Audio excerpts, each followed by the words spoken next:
Have you ever experienced this before?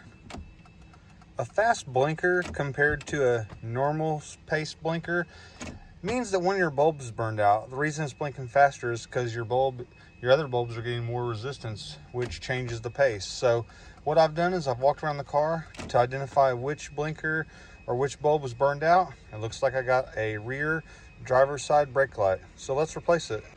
First thing I've done is opened up the hatch, and it reveals that this has 2 screws that I need to undo to gain access to those bulbs. So we're going to go ahead and undo that and see what we got. Now that we've removed that, it looks like a T20 bit will be needed to gain access to the bulbs themselves. Let's see what's next.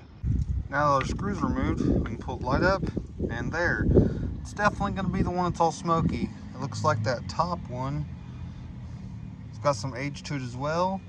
And according to the manual, it's a 3057 bulb we're going to be needing. So we're going to go ahead and change the top and the bottom. Let's go. In order to pull these bulbs out, you simply grab the bulb and pull straight up, like that. Grab your new bulb. Be careful not to touch the connections here. Line it up, press down. You'll hear it lock into place. Next thing we do, we're going to go ahead and line things back up, put our bolts and screws back in. We're going to go turn on the car and make sure that pace is returned back to normal. A little tip whenever installing the screws, just get them all started before tightening any of them down. That way everything lines up and your reinstallation will go a lot smoother.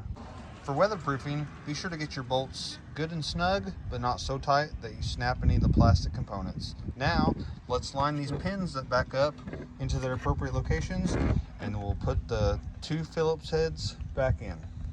Just in case you weren't for sure, you can find the type of bulb right on the bottom there. You'll see that's a 3057.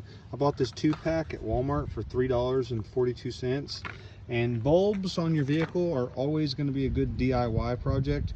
If you were to take this to a dealer or a shop, they'd have to charge you the minimum $40 fee. Plus, they're going to have an upcharge. You'll probably pay $7 or $8 for those bulbs. They like to do a markup.